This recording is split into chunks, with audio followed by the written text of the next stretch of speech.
everybody. Welcome. I know we both sound like we're broadcasting live from our mother's basements, but we're not. We just have bad sound equipment. This is the Sooner Nation podcast.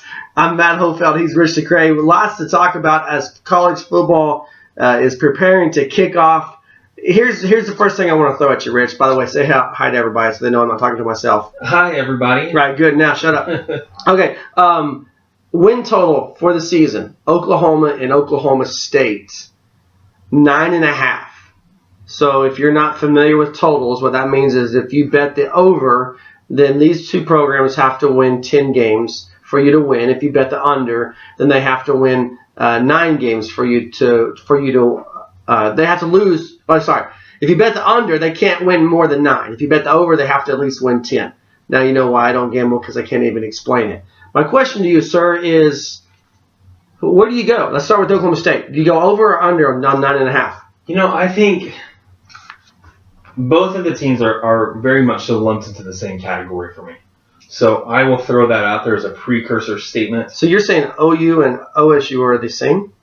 Yeah, basically when it comes to win totals and expectations, absolutely, okay. I believe so. Right. As I look at the Oklahoma State schedule, there are 2 potential losses. Really one outweighs the other. I see Oklahoma State being one of those matchups where either team could win depending on how the entire season plays out. Oklahoma State has a great offense, as we know, so can anybody keep up with them? I'm not certain. And looking at their schedule, I don't know that there's anyone who can slow them down when you look at the three-headed monster that is Oklahoma State's offense. So if I'm going to predict 3 losses, I just don't see it happening. I could see potentially 2. More realistically, I see 1. So I'm definitely taking the over if it's at 9.5 for Oklahoma State. See, I'm opposite of you. I mean, I feel this. What you just said, barring the offensive stuff, I feel the same about Oklahoma. I think it's a given 10 wins for Oklahoma this season. I mean, I just not saying again. I don't gamble, so I don't take my advice on this. But when I look at that schedule, I see 2 potential losses for Oklahoma. I see Ohio State is probably their most probable loss this season is going to come week 2 in the horseshoe. And I think Oklahoma State, Bedlam in Stillwater is a potential loss there. This is the best. If you listen to Philip Montgomery, the head coach of Tulsa, this is the most talented team that Mike Gundy's ever had. That 2011 team was pretty talented, and we know how 2011 went. In Stillwater with that team. So I think there's 2 potential losses there for Oklahoma. I don't really struggle to find a 3rd potential loss for Oklahoma State. Let me ask you this then. If you're saying there are 3 losses, you've said Oklahoma could be 1 because I feel like we're in the same boat and saying Bedlam could literally go either way this year. Who else are you stacking on to those losses? Well, you got that incredible road trip week 2 against South Alabama. Should I giggle there? Because okay, first of all, if you're the 10th ranked program in the country, how do you go on the road to play South Alabama? I don't understand how that happens. I mean, it's not a potential loss for Oklahoma State, but aren't you supposed to pay South Alabama $2 million to come play you in Stillwater? How do you go to South Alabama for a football game if you're the 10th ranked program in the nation? I mean, Sports Illustrated picked Oklahoma State to be in the college football playoff. They've given Mason Rudolph the Heisman Trophy. This team is traveling to play at South Alabama. Does someone need an education on how to work out contracts? Because you don't give South Alabama a 2-for-1. You tell South Alabama, we're going to give you $2 million, $1.5 million. We're basically going to have you come in here. We're going to treat you nice. We're going to beat you up on Saturday, and then we're going to send you home with a fat check. We don't go to South Alabama. We're Oklahoma State. That's the way it's supposed to work. This will be the biggest weekend of the season for South. It may be the biggest. I don't know anything about. I don't even know what their mascot is, but I can tell you that it's going to be one of the biggest weekends in like the last decade. And I don't understand how that happened, but I do. Back to your question. I think there's you mentioned Bedlam. I don't think the trip to Pittsburgh is going to be easy for Oklahoma State. I don't think the trip to West Virginia is going to be easy for Oklahoma State. And then don't overlook November 18th when Kansas State comes to Stillwater. I see what I base this off of is I base it off of potential losses. I mean, I don't know that you can go with Oklahoma or Oklahoma State and look at their schedule and say that's a definite loss. I think between the two, like I said, the most probable loss for either of these schools, when you combine their schedule, is going to be Oklahoma at Ohio State. But I don't think you can look at their schedule and say either one of these programs has a definite loss. But I think there's more potential losses for Oklahoma State than there are for Oklahoma when you look at how the schedule shapes out. And it's just because of the road trips that Oklahoma State has to take. Yeah, they get Oklahoma in Stillwater, but that trip to Morgantown's never easy. I mean, I talked briefly about the 2011 team. They lost in Ames, Iowa. That was probably the best football team that Oklahoma State University has ever fielded. And they lost in Ames, Iowa. So I don't know that. And by the way, it's not because you can lose on any given Saturday anywhere in the Big 12. No, it's not. Yes, it is. No, it's not. I mean, hey, Texas lost to Kansas last year, but we got to throw that in there. But I'm just saying that the Big 12 is not one of those conferences. You got the top, you've got a little bit of the middle, and then you've got the bottom. And Iowa State lives in the bottom. So I'm just saying, you look at possible losses, potential losses. I feel like there's a lot more on Oklahoma State's schedule than there is Oklahoma. So if I'm a betting man, I have no problem laying down my money for Oklahoma at 9.5. I have a lot of hesitation laying down my money for Oklahoma State at 9.5. It's understandable. And I do see where you're coming from when you talk about Kansas State as well as West Virginia. Kansas State is a team, in my opinion, and we'll get to this, that is an underdog in the Big 12 and is being overlooked, but may surprise a couple of people by pulling out one or two surprise wins over an Oklahoma State, over an Oklahoma. They can do some things that they're not anticipating, or fans aren't anticipating them doing from opposing fan bases because of who their coach is. And so, again, that's something that you can never overlook, but I get where you're coming from. I still disagree. I think Oklahoma State, anyone's going to have, regardless of what their defense does, and their defense is going to be what is the downfall of this entire program this season, or it's going to be what carries them into potentially that national championship contention. And so when I'm looking at Oklahoma State, not many people are going to contend with their offense. When I look at the schedule, you're mentioning Pittsburgh, Kansas State, those are the programs that I think of that will struggle regardless of what Oklahoma State's defense is doing. Yeah, I mean, we'll see. We'll just have to see how it plays out. Thursday night, Oklahoma State kicks off their season at home against Tulsa. Saturday afternoon, Oklahoma kicks off their season at home against UTEP. When you look at these two teams, should be 2 wins. But which team do you think which is the better opponent? I mean, who has the better opening weekend opponent? Tulsa is a better opponent than UTEP by far, in my opinion. And I get when we look at Tulsa, them being in the state of Oklahoma, it brings a little bit of a rivalry to it. Tulsa trying to prove themselves against these bigger name programs that are right down the road, an hour and a half from Norman, almost 2 hours from Norman, and 45 minutes from Stillwater. So I get, yes, we bring in a little bit of a rivalry there, but Tulsa, regardless of what they're losing from that offense that set an FBS record with rushers, passer, and receivers eclipsing the 1,000-yard and the passer eclipsing the 3,000-yard mark, regardless of what they're losing, I still think that they have a lot to offer on the field, and they're definitely a team I don't think anyone should overlook, especially Oklahoma State. Yeah, I agree. I think that Tulsa's clearly the better opponent when you look at the state schools this weekend. And the thing about it is Tulsa has a little bit of a chip on their shoulder. I think they're in trouble at the quarterback position just because they've yet to announce their guy. You know, I don't know that you get this far. If you get this far into the season, or not the season hasn't started yet, but into camp, and you don't announce your quarterback, and Phil Montgomery just said, hey, it's basically going to be a game day decision. That means one of two things. Either both of your quarterbacks are superb, and you just can't figure out which one of these two superb guys you want to put on the field, or neither one of them is doing anything to earn the starting job, and you got to figure out who will not turn the ball over the most. you don't think there are any mind games that are being played with decisions like that? I'm not talking about just Tulsa, but because you bring that fact up with Tulsa, I know it's something other programs have done as well. Maybe they've got a guy who's a more capable runner. Let's take a guy, with the backup quarterback at Oklahoma, since I'm familiar with that, in Kendall versus Murray. One's a runner, one's a passer.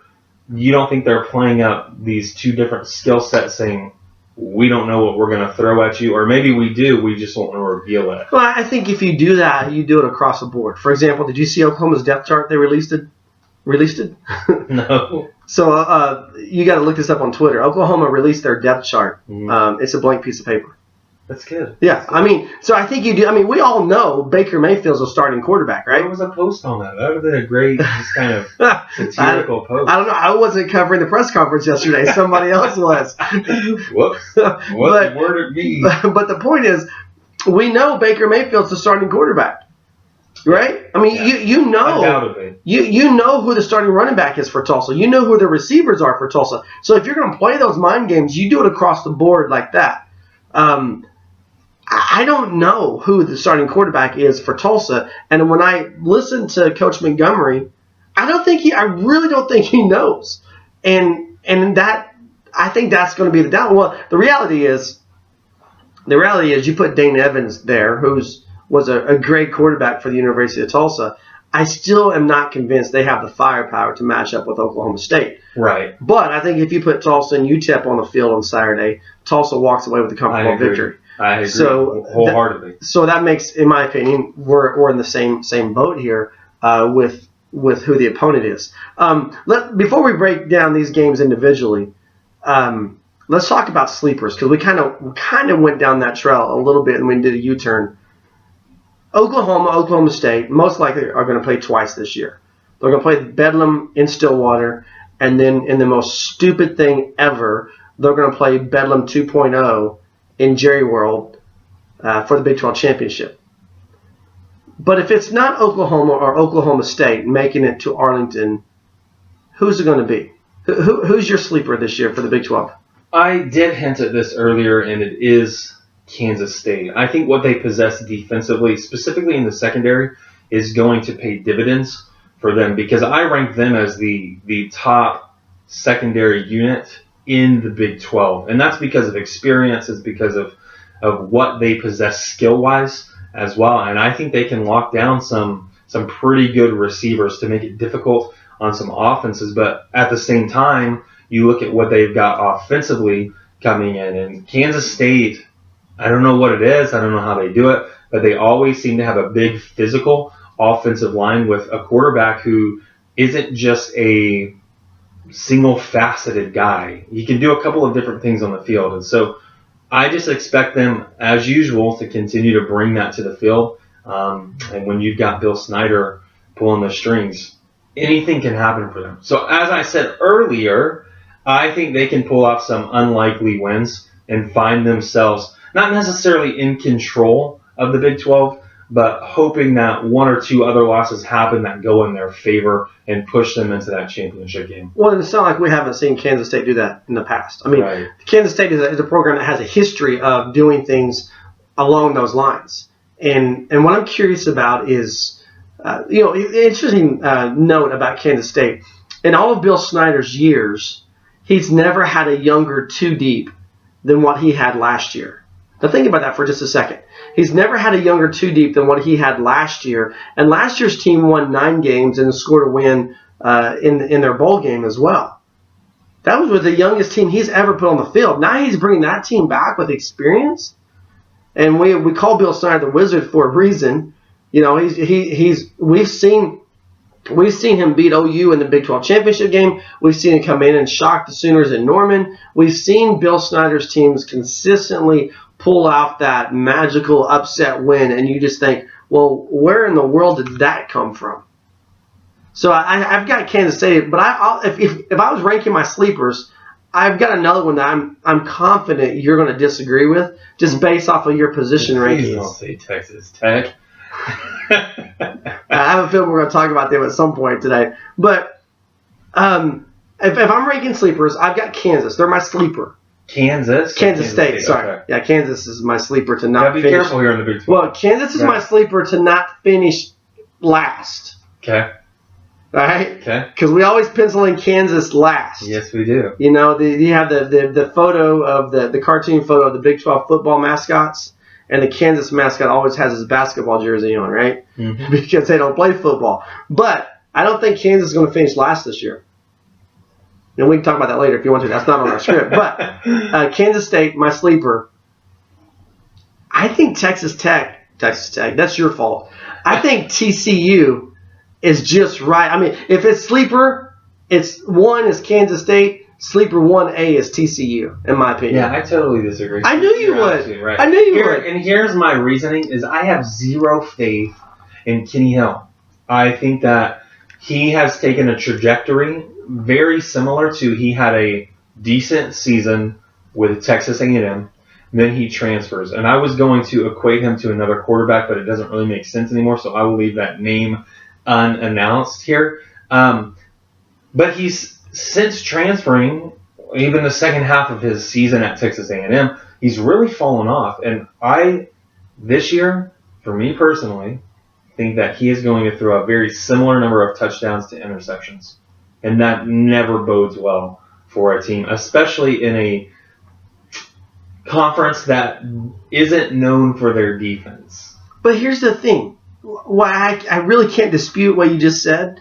When you go back and you look at the sleeper conference champions, go back to Colorado beating Texas years ago.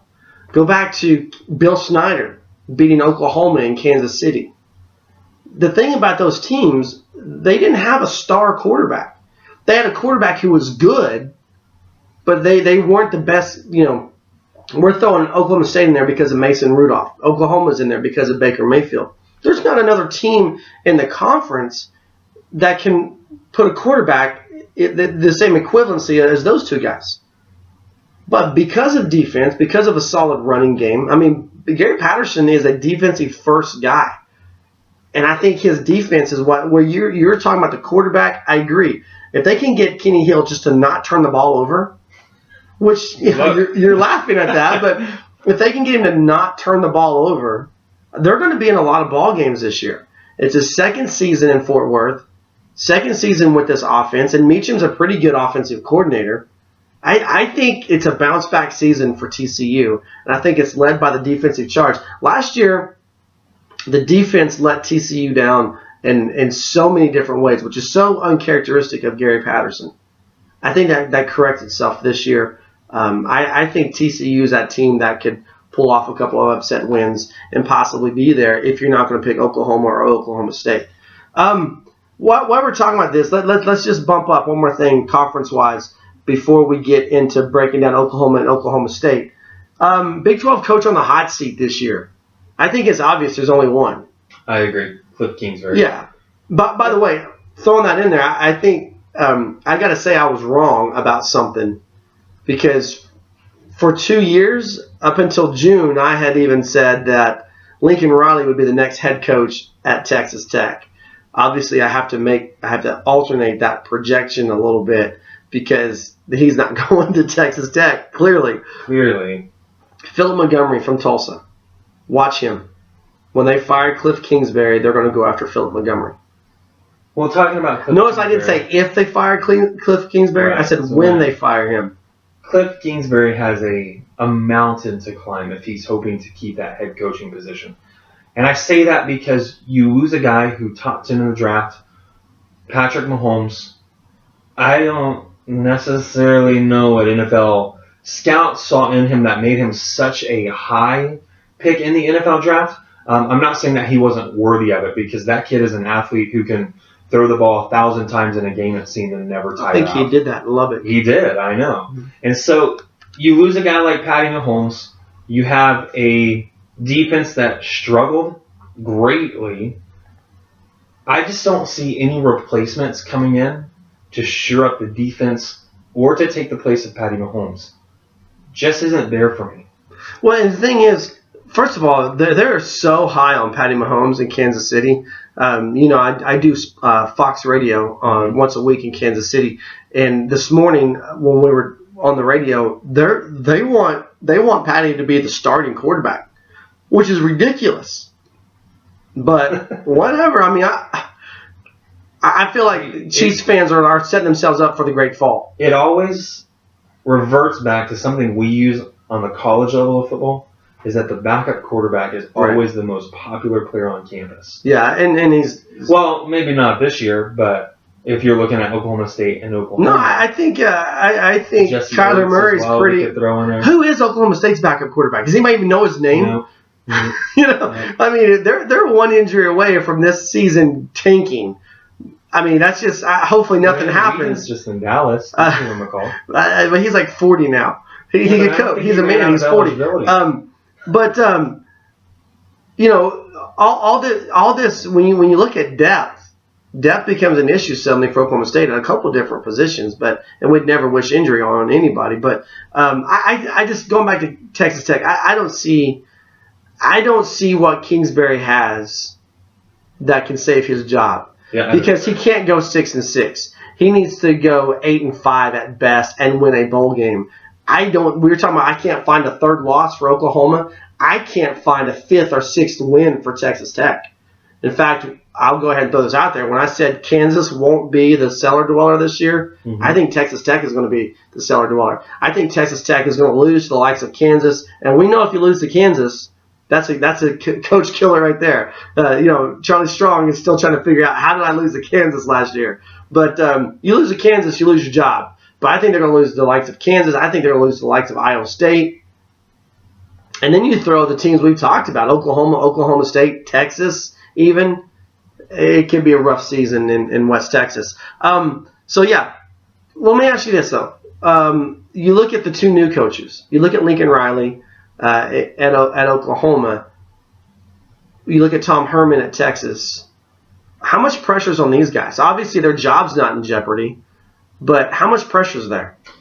For Lincoln Riley, I'll start there because Bob Stoops was such a successful coach on the collegiate level, and I think the expectations are for Lincoln Riley to continue that tradition, to continue that level of success. We were talking about 10 wins just a second ago. I do think the expectation in Lincoln Riley's first year, because he inherits such a talented team. I mean, you could throw out names. You've mentioned Baker Mayfield, Orlando Brown. I know we're replacing a couple of names at running back as well as in the receiving core, but you've got Jordan Thomas out on the corner, a guy like Parnell Motley, who's impressed a lot of people, transferred Jeff Bidet.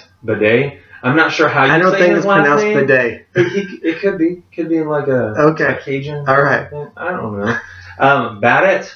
Just go. Let's move on. The Kentucky kid. Yeah, so, I mean, he inherits a good crop of talent. When you look at Texas, I think there are some extremely talented players there as well along the offensive line. You talk about, I believe his last name is Williams, who's projected to be one of the top picks in the NFL draft. The quarterback situation may be a little bit shaky, but again, Texas is always pulling in talent because of their name. And so Tom Herman, I don't know that the expectations are for him to win 10 games. I do know the expectations are for him to not lose at Kansas. And so I think he has set himself up in a situation where if they produce a winning season and are in a bowl game, it would be considered a success, which is very, very likely this season for them. So not a lot of pressure on Tom Herman. I think more pressure on Lincoln Riley. No, I agree. And like I said, just to clarify, no one's saying that their jobs are in jeopardy. That's not the case at all. But, I mean, think about Bob Stoops. It was never good enough with some of the fan base. For Bob Stoops, it was. I mean, people were happy when Bob Stoops retired because, well, we wanted him fired 3 years ago or whatever. Mm-hmm. That mindset, there's not a lot of a honeymoon phase for Lincoln Riley, and here's why. When Bob Stoops came in 1999, the Oklahoma program was basically where Texas is right now, maybe even a little bit lower. And in 99, Bob Stoops took them to the Independence Bowl, and then 2000, they won the national championship. So that honeymoon phase for Bob Stoops was longer based off of the history of where the program was at the time. Lincoln Riley doesn't have that. Lincoln Riley is inheriting a team that people thought would be a contender for the playoff, would be looking at their third consecutive Big 12 Conference championship. So those are the expectations for Lincoln Riley. And when what you said, Tom Herman, the expectation is just give us a winning season and get us into a bowl. And I think it's pretty impressive when we talk about track records to look what Bob Stoops did for so long. Since Mack Brown left, County Mack Brown, now you're in your third coach at the University of Texas. And this program at Texas was in bad shape when Mack Brown left. Was worse shape under Charlie Strong. And now you've got Tom Herman in there. And we're Oklahoma fans, so we like to bag on Texas. But the reality is this was really a feather in the cap of Bob Stoops. That he didn't really have, he never had that. You think back to the bad seasons under Bob Stoops. You go back to 2005. That was a bad season. But they still went to a bowl game. You know what I'm saying? Oklahoma never, under Bob Stoops, never experienced the lows that Texas is experiencing. And so all of a sudden, I'm going to try to make this analogy. It may not work, but Texas fans come across similar to Conor McGregor fans. We're going to knock him out in the second round. Second round, man. Mayweather has no chance. We're going to knock him out in the second round. Still bitter about that. Follow me here. We're going to knock him out in the second round. I mean, I heard that for a month leading up to the fight. Mayweather doesn't have a chance. He might make it to the fourth round. And then afterwards, they're like, Conor made it to the 10th round before he got knocked out. He proved himself. He made it to the 10th round. See, Texas fans are like, yeah, we're a national championship. We're the best team in the conference. And, all this crap that you hear from Texas fans. But at the end of the day, they're happy if they get to a bowl game. Right? I mean, McGregor fans were happy that he made it to 10 rounds before he got knocked out. I had to throw that in there. We wobble back to the corner. Yeah, exactly. Okay, Oklahoma State, Thursday night, Tulsa. I don't see this being a close game. I'm trying. I mean, I like Tulsa. They're the third team in the state. If I had to rank them in my area of favoritism, I think they would be just ahead of Oklahoma State.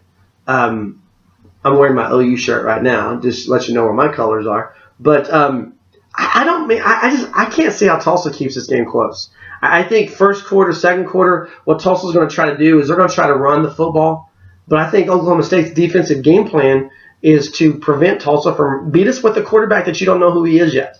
That's their game plan. The question is going to be, can Oklahoma State's front seven, can they shut down the running game? Tulsa has an experienced offensive line returning.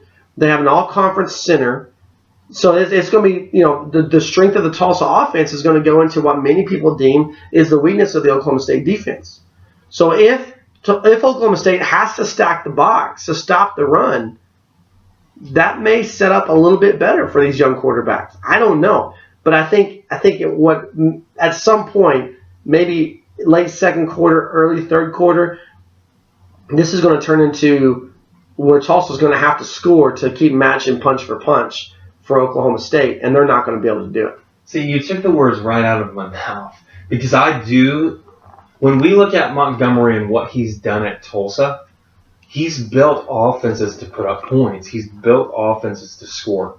These high-flying offenses, and statistically, you look at last season as potentially one of the greatest ever for individual players, maybe not as an overall thing. Regardless, when I look at the offense, I see exactly what you're saying, and I think Tulsa's going to try to throw the ball.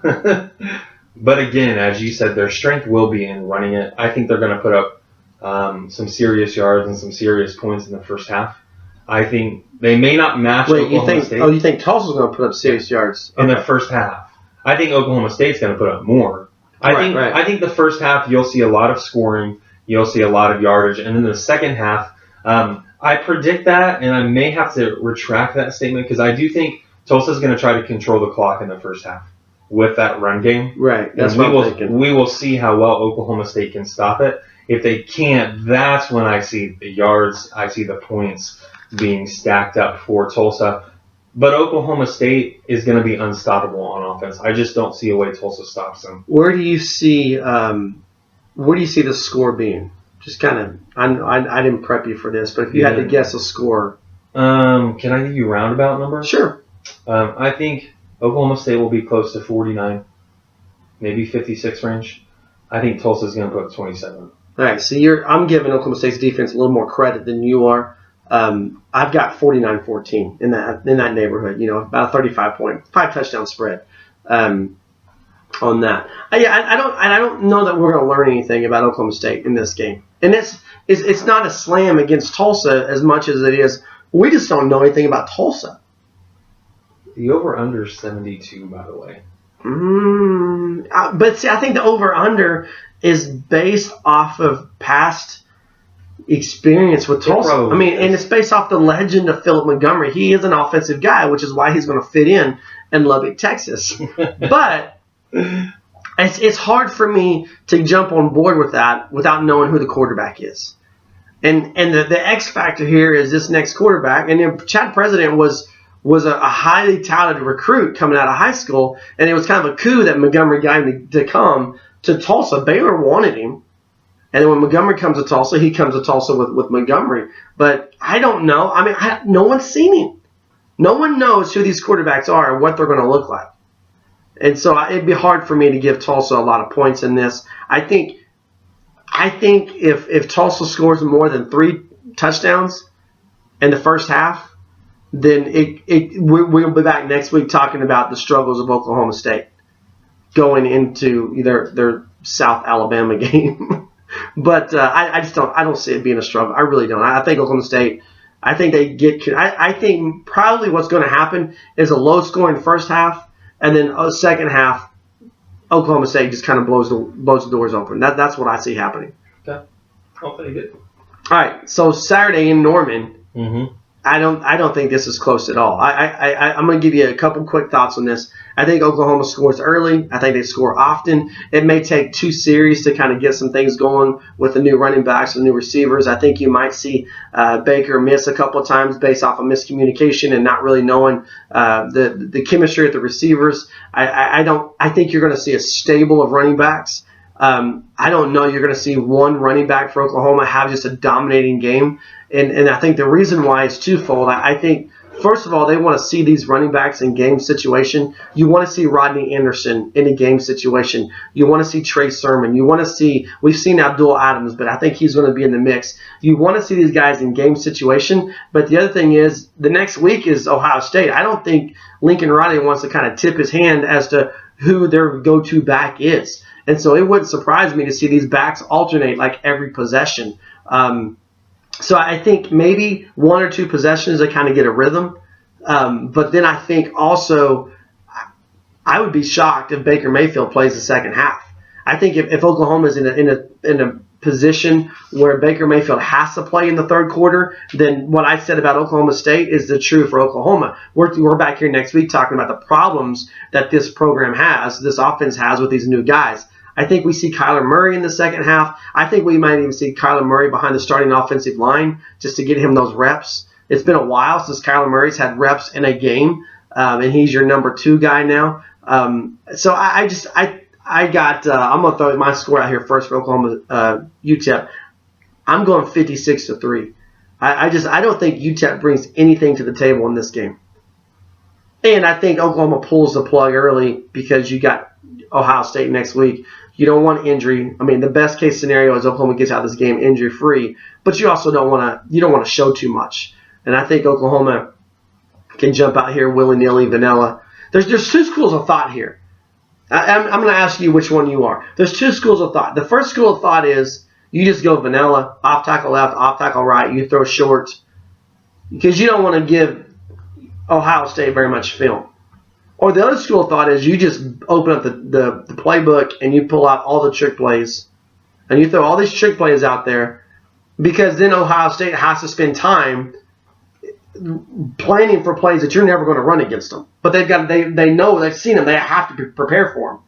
Where do you fall in that? Which side of the fence are you on there? I lean towards the first one. And the thing that I look at more so than – I know Lincoln Riley has said that they're not going to run a script, that they don't script any of their plays, that they won't know what they're going to do until they get out into the huddle for the very first time. I think that's poppycock. It may very well be, but I mean, we have a depth chart that's a blank sheet of paper, So, but hold on. But think, some of us coach. If you're the head coach at the University of Oklahoma and you don't know what your first play is, there's something wrong with that. Here's a guy's third-year offensive coordinator, now the first-year head coach, all in one. He knows what he wants to do.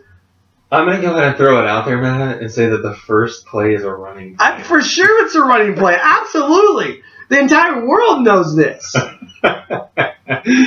go ahead. No, you're good. When I'm looking at Lincoln Riley, Oklahoma, and the offense, and whether they're going to be vanilla or whether they are going to throw a curveball in there. I just don't see a curveball happening, and here's why. Because more so than the plays and trying to get Ohio State to work up for something that may never happen, is you have to be worried about injuries. And a couple of the things that when we look, you mentioned the running back names. Rodney Anderson's a guy that I think they want to go light on. Maybe see him take some hits, but not do anything that could get him in some serious trouble. Go ahead. I disagree. I think of the backs, they probably want to work Rodney Anderson the most. And I think Rodney Anderson is probably your feature back. But here's a guy who's his third year, and he's seen very, very limited action. Mm-hmm. The last time we saw him, it was in Knoxville. Mm-hmm. And so I think they want this guy to be ready for Ohio State. And you don't prepare for a physical team by keeping your guy on the shelf. No, that's not what I'm saying at all. I'm saying using him to run trick plays. Oh, I see. Okay, my bad. Because that's when things go wrong. I just don't see it happening. With an inexperienced receiving core, again, I just don't see these trick plays happening. So I'm leaning towards what you were calling the first school of thought and keeping it very plain, very simple. Yeah, I mean, that's really the nature of the head coach. Bob Stoops was a plain and simple kind of guy. I do know that Chuck Long liked to throw those trick plays out there, and Bob Stoops kind of, sometimes he squelched that idea, but every now and then they got to do it. I don't know what Lincoln Riley's nature. Now that he has no muffler, muffler. Yeah. Is that what we're looking? Nothing to muffle him. I guess what I'm saying is muzzle. Maybe that's a better word. He has nothing to hold him back. I mean, he doesn't have to get on the intercom and go, "Hey, coach, what do you think we should do here? Here's what I'm thinking." He's that guy now. Right. So he doesn't ask, and he's not going to phone up Joe Castiglione. Should we run here on 3rd and 1 or just pound it up the middle? So anyway, I don't know. We will learn a little bit about Lincoln Riley and that. Go ahead and address one thing that you threw out. When I'm looking at UTEP and what they bring, nothing. This is a team that has been at the bottom defensively for the past 10 years or so. I don't think they're going to be able to stop Oklahoma when it comes to their offense. Again, it's a team that struggled heavily to throw the ball. So I believe they're going to be almost one-dimensional. They'll try to keep the defense honest, but let's take a step into reality and realize that they're going to run the ball probably more than they're going to throw it. A one-dimensional offense cannot be successful at this level of competition. So I was going to give you my score prediction and say it's going to be something very similar. I don't trust UTEP to kick field goals because I think they were, again, one of the worst in that statistical category. But 3 points, I think, may be a little bit generous. I'll stick with it and give a similar score for Oklahoma as I gave for Oklahoma State and say 49. All right. Shutouts are so hard to come by. But I really feel it could happen. It could happen. But I really feel like UTEP, when we talk about coaches on the hot seat, I think this is the last year for the UTEP head coach. But I think Oklahoma could line up and Baker Mayfield could say, hey, UTEP defense, we're going to run the ball off tackle left. And Oklahoma's going to get 4 or 5 yards. That's just the way these two teams stack up. But that's okay because the next week Oklahoma has a top 10 matchup with Ohio State, and so they earn that credit back. When you look at Oklahoma State, Tulsa, I think you've got one similar situation with Oklahoma, UTEP, in that Oklahoma State's got to figure out who their running back is. You know, they got to figure out who their go-to guy is. You know, you've got Hill. Is he your guy this year? He has to be. I don't know. I mean, he was a 1,000-yard rusher last year. Right, but I mean, is he going to? I mean, he's not. Is it a one-trick pony? I mean, is it? Sure hope not. That's what I'm saying. So who else goes in that backfield with him? So I think you've got that issue going on for Oklahoma State. Not an issue, but that's the storyline to watch there. I think the other storyline to watch with Oklahoma State is again their front seven. They're going up against a really good offensive line, but is it a really good offensive line because they play in the American Conference, or is it really a good offensive line? So that's what I'm watching. I want to see the running backs because you know the receivers. I mean, you got the All-Star in James Washington, you got Jalen McCluskey, you got all these guys out there. You probably have the deepest receiving core in the Big 12. You got the best quarterback prospect for the NFL in the Big 12. So you know that's set. What you don't know about Oklahoma State is the running back situation and the front seven on the defense. So that's what I'm watching for Thursday night. I mean, what are you looking for Saturday with Oklahoma? Oklahoma, defensively, I am interested to see how the linebackers perform. I had mentioned UTEP's probably going to run the ball. They're going to lean on Will Hernandez, who's an All-American, to lead that charge with his work ethic, with his power. The size of those guys, like I said, so the linebackers, we lose a lot there. Jordan Evans is gone. You're looking at a guy Caleb Kelly, who had a tremendous performance in the bowl game, and you're looking for him to continue that kind of success as they move defensive schemes, put 4 men down on the front as well. The pass rush is another thing that I'd be interested in seeing because people have talked up Obo Okwarunkwo. It's not how you say that at all. Just call him Obo. It was my attempt at it, and it terribly failed. Yeah, your name game is not great today. I know, man. I know. So, looking at the pass rush defensively, like I said, those are just a couple of things that I want to see. I don't think they're going to be tested in the secondary, so I'll hold off for that one. The rushing attack and the defense from Oklahoma, those are the two things that I do want to see. How does a guy like Abdul Adams perform? How does a guy like Rodney Anderson? You said you're predicting him to get the meat or the lion's share of those carries. So how will these guys perform, and will they live up to expectations behind such an experienced offensive line? Yeah, the other guy I would throw out there is I feel like Mark Andrews. It's time for him. I mean, this is his year. If he doesn't break out, I mean, he's been good, but I don't think he has potential just for good. Are your expectations skewed because of the past, though, is my question. What do you mean? Well, we had a guy like Trey Millard who could play anywhere on the field, literally. Before him, there were a couple of tight ends who were part of that 2018 Gresham record-setting team.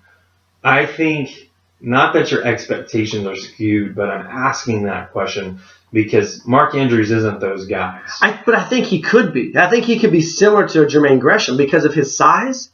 Will he step in the backfield and run the ball? Did Gresham do that? Gresham didn't. I thought you said Miller. No, Gresham. What I'm saying is, because of his size, he's too physical for a defensive back, but because of his speed, he's too fast for a linebacker. He's that coverage guy, that nightmare. I'm not saying he's been terrible. He's been good. But it's time for him to take that next step from good to great or good to very good. And I think this is a defining. When you look at the receiving core, you know, who's your go-to guy? Who's your returning leading receiver? Who's the guy when you look at this list of receivers? Who's the guy that stands out to you? Well, it should be Mark Andrews. Can he live up to that? Right. And that's all I'm saying. I mean, this is his year to take that leap, and I feel if he doesn't take that leap from good to really good, if he doesn't take that leap this year, then he's not going to take that leap at all. His future in the NFL is as a tight end, but he's so agile, he's so versatile that Oklahoma can use him as the tight end, or they can use him out wide. They can even use him in the slot. And that's where I expect Lincoln Riley to try to find those mismatches, and Mark Andrews is going to be their guy. You've got the speed, but it's unproven. You've got the possession, but it's unproven. The only thing that's proven here is Mark Andrews, and can he take that next step? Random question for you. We're going back to Oklahoma State. There was an article that I wrote when their 2 deep was released. It didn't feature one player that everyone expected it to. What do you know about Adrian Baker? Nothing. Good. I mean, that's sorry. I could like say words and waste time, but the end of the day is nothing. Yeah, I just know the question was looking at the secondary of Oklahoma State. They wanted a senior guy to really come in there and be that experienced leader on the field. As I was reading through the tweets after that 2 deep was released, the most common question I saw was, where is Adrian Baker? So if anyone has an answer, please enlighten us. Yeah, and that could be anything from he hasn't earned it to coach speak. Anywhere in between that. It's not searching for Bobby Fischer? All right, Big 12 rundown. There's some good games this weekend in the Big 12. I'm going to read the crappy games first. Eastern Washington plays at Texas Tech. Liberty plays at Baylor. Southeast Missouri plays at Kansas. That actually may be a good game. On paper, it's not. Northern Iowa at Iowa State may be a good game, but it shouldn't be. And then Jackson State at TCU. The reality is Eastern Washington at Texas Tech, Liberty for sure at Baylor, and Jackson State, TCU. Those are games that should never happen. They should never happen, but this is a league that puffs its schedule like every other league does. You know, the difference is the Big 12 does it early, the SEC does it late, but they all do it. Any surprises in there? I mean, Kansas, can they beat Southeast Missouri? I think so. Northern Iowa can give Iowa State fits. When you look at that initial slate of games, what I'm looking at is, can Kansas get their first win of the season? And can Northern Iowa continue their dominance over Iowa State? That's all I'm looking at. I could care less about Eastern Washington, Liberty, Jackson State. I probably won't even watch any of those games. Yeah, I'm in agreement with you. All right, so the big games this weekend in the Big 12. We've talked about Oklahoma and Oklahoma State, their games. We've given their score predictions. I'm looking at Maryland, Texas, Saturday morning, and West Virginia, Virginia Tech on Sunday. Maryland, Texas. That Tom Herman. I mean, it's off to a running start here out of the gate. Texas preseason non-conference schedule, however you want to throw that out there, it sets up kind of difficult for Tom Herman in his first year. What do you think is going to happen in this Maryland Texas game? I really don't know. I'm not extremely high like the media is on Texas, enough to include them in the top 25 at this point. No way they should be in the top 25. They haven't proven I that. agree, right. And so I really don't even know what to expect from Texas. Shane Buechele out there at the quarterback position, I felt like he came on strong, faded late. Where will he pick up? These are the questions that I don't have an answer to at this point. Is he even going to be their quarterback? I don't know. I don't look up Texas information very regularly. So I think it could be a close game. I do want to give Texas the edge, though they are playing at home in front of a home crowd. New head coach. The hype machine has already started rolling around this team. So I expect fans to be in a frenzy of sorts and that to give them that edge. But I do see that being a fairly close game, potentially. Well, keep in mind that Texas began last season by beating Notre Dame in like 50 overtimes. Yeah, but Notre Dame, where were they at the end of the year? No, I agree. Notre Dame was a terrible team.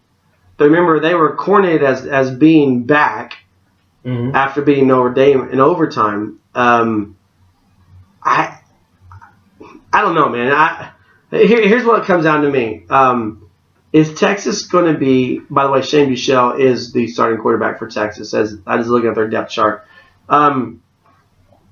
Is Texas going to be still in the top 25 come Monday morning? It's a good question. I think it's going to be a fun game. I'm not going to get to see all of it because of the OU game, but it's going to be at least it's worth tuning in for. Same question: is West Virginia going to be in the top 25 come Monday morning because they play Virginia Tech Sunday night? Yeah. Again, a tough question to answer because you look at what Virginia Tech did last season in challenging some of the top opponents that they played. They always seem, at least early on, Virginia Tech had a big upset a couple years ago, didn't they? Yeah, they pull off several big upsets, and I'm high on Justin Fuente. Well, didn't they play Alabama a few years ago in week 1? Yeah, maybe. And it was a lot closer than people anticipated. So I think Virginia Tech. West Virginia played Alabama 2 seasons ago, I think, to start the season. Virginia Tech,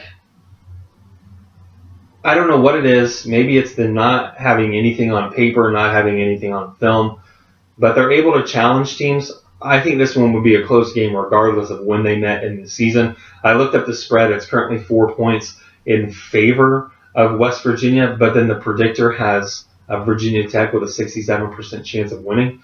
So I don't really know how all of that. Excuse me, I got that backwards. Virginia Tech is the 4-point favorite. Okay. And they have the 67% chance. This is why you don't gamble either. I know, I read that totally backwards. But that is A-OK. I like to give West Virginia that win. Both teams are ranked heading into the season. It being at Virginia Tech is what scares me. I think West Virginia has 0% chance to win this game. Really? Yeah, I mean, and I hate to be that way. You and I both have family roots in the Mountaineer State, but we talk about question marks. I mean, there may not be a ranked team in top 25 team, and forget the Big 12. There may not be a top 25 program that doesn't have more question marks than what West Virginia does. You got a transfer quarterback. We saw him play at Florida. We know what he's capable of, but who's he going to hand the ball off to? Who's he going to pass the ball to? And then you flip the script. They lost most of their defensive line from last year. They're always a question mark on defense. For what Cliff Kingsbury is in Lubbock, Texas, Dana Holgorsen is similar to that in Morgantown. Dana doesn't want to talk about defense. He wants to talk about his offense. And I think in time the offense will catch up. I just don't know that coming out of the gate, if they've got the tools in the shed to beat Virginia Tech. If West Virginia can score 30 points, I would say it's a 50-50 coin flip as to who's going to win. I just don't know West Virginia can do that. Well, that's a big if. I mean, I agree. You score 30 points, you should win the game. I don't know how many points they're going to score, and I don't know how many Virginia Tech is going to score, but I think Virginia Tech is going to score more than West Virginia. This is great football analysis right here. I look back and I don't see it.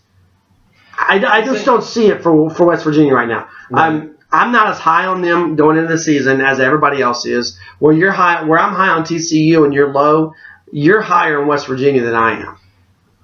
Here's why I say 30 points is because I'm looking at, this is last season. The last 5 games of the season, West Virginia, you want to guess how many times they eclipsed the 30-point mark in the final 5 games of the year?